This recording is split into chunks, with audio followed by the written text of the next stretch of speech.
Hello and welcome to Christopher Neal Photography. I wanted to come on and go over the latest update to Adobe Lightroom Classic. They have made some additions that are going to greatly enhance post-processing Nightscape images. It affects landscape images in general, but specifically Nightscape images. I think it's unleashed a fairly powerful tool that they've added. Before they made this update, when I would post process a Nightscape image, I basically think of these images as two separate images, the sky and then the foreground. And I would make some global adjustments, overall adjustments here with very few things, not much at all, because I didn't want to affect the total image. I wanted to just target the sky or target the ground. And in order to accomplish that, it was typically just a linear gradient, and you draw your linear gradient and make your adjustments, whatever you're going to do. Adjust your image, come in, and I'm going to duplicate it and reverse it. And now I'm going to do the same. I'm going to come in and make some changes to the foreground. But Lightroom, in its infinite wisdom, has added something to the masking process called landscape. So no longer do you have to think of the image as the sky and the foreground. This powerful little tool, once enabled, will go in and identify different parts of the image and allow you to target them specifically. So I'm going to show you a couple of images and give you a little bit of a peek at how this works. I've just started playing with this, so you'll have to bear with me. This is an image from Cape Hatteras, from Cape Hatteras, just north of Cape Point, at Old Lighthouse Beach. And this is actually a stacked image, probably one of nine, a stacked image of 9. And I ran the stacking process and I have round tripped it back into Lightroom. And so now I'm going to do my edits. Like I said before, I would go in, do a linear gradient to differentiate the sky in the foreground. Now I'm going to hit the landscape button, and the system's going to start working. It's going to detect landscape, and now we have the sky, which it's done a pretty good job of identifying the sky. Vegetation, not bad. We've got some vegetation here. It's kind of including some of this other stuff as vegetation. I'm going to show you how to fix that in a minute. We'll drop some of that stuff out. The water, obviously for the ocean, and then natural ground is what they're calling it, which is essentially the rest of the ground. So I'm going to choose all of these. I want to create all of these masks, and we're going to click Create Mask.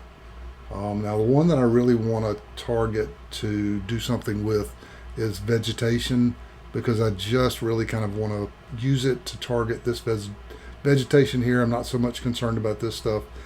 The rest of the stuff can be taken care of with natural ground. So I'm going to choose vegetation, and we're going to open that dialog box up, and I'm going to subtract using my brush. I'm going to make my brush a little bigger here, and then we're just going to come in and wipe all this out because I don't need it. I'm not looking to target it that specifically. Make it a little smaller since I'm around this vegetation that I want to keep.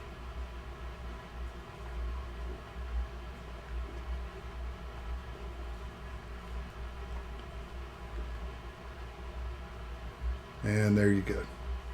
So sky looks pretty good.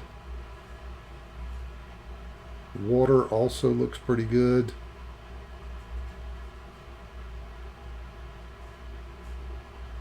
natural ground. So now what we can do is go in and do my edits on my sky. Enhance the shadows a little bit, some whites.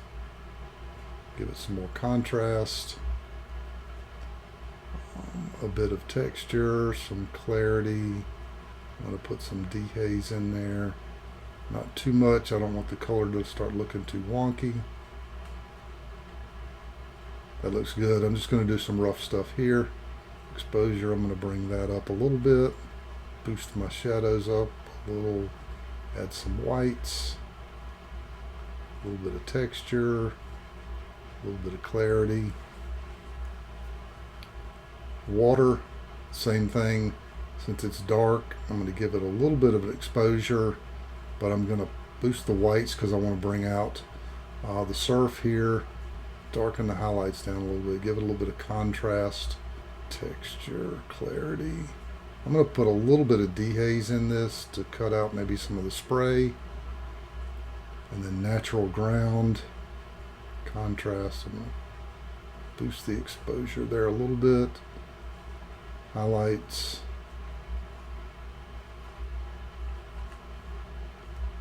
And actually, because this is sand, I'm going to warm it up just a little bit.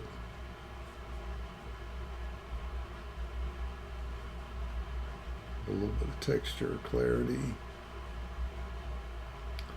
And there you go. You see, obviously, we turn these off. It will pretty significantly affect the look of the images, but now I no longer have to just be stuck with the sky and the foreground, and the only way I can target these is to go in and create a bunch of different shapes or different crazy things to try and get what I want out of the image. It's just much easier to do it this way. This is, like I said, this is kind of a game changer. I'm going to show you another image here.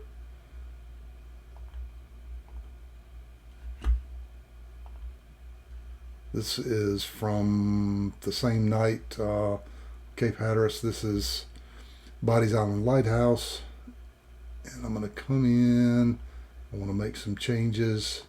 We're going to choose landscape. And we see on this one, it actually has architecture. It recognizes that there are buildings and it calls them architecture. So we've got the sky. We can probably go in, it's grabbing all of this other stuff in the sky as well. So I'm going to go in and adjust that a little bit. Vegetation, I'm not really sure what that's. It sees the grass and the trees and all this. Natural ground's essentially the same as vegetation here, but I'm going to go ahead and grab all of them anyway. And we're going to create the masks. So the sky, actually the sky, when you look at the mask here, it doesn't look too bad. So I'm going to go in and put some contrast in. I'm going to drop the highlights out, drop the shadows down, boost the whites for the stars, and put some texture in it, a little bit of clarity, and a goodly amount of dehaze. It was hazy that night. That looks a lot better already. Architecture, can bump up the exposure a little bit. I'm going to give it some contrast. I'm going to take some of the highlights away for that light there. Boost the shadows a little. Add some whites. A little bit of texture, a little bit of clarity. That does not need dehaze. Vegetation. Going to boost the exposure a little bit. Give it some contrast. Highlights, it doesn't really have highlights, so it's not going to make much difference there, but I am going to boost the shadows a bit and the whites. Again, a little bit of texture, a little bit of clarity. Artificial ground for my road here, and boost the exposure up a little bit. contrast. Give it some highlights. We can boost the shadows and it'll really show you what it's doing here to lighten this image. Touch of texture, touch of clarity. Natural ground, I don't really think I need to mess with that very much. But there you go. So I can do it without having to just use a very basic linear gradient or radial gradient or something that is not quite as sharp and targeted. I'm able to use very sharp, very targeted masks to enhance the image. So that is the new enhanced landscape masking from Adobe Lightroom. I hope this helped you. I plan to explore this feature a good bit more going forward, but when I saw it and saw how it was working, I got really excited and decided I wanted to get it out there and share it. If you got any questions about post-processing or shooting nightscapes or Milky Way, drop me a line. I'm happy to answer questions and show you parts of my workflow.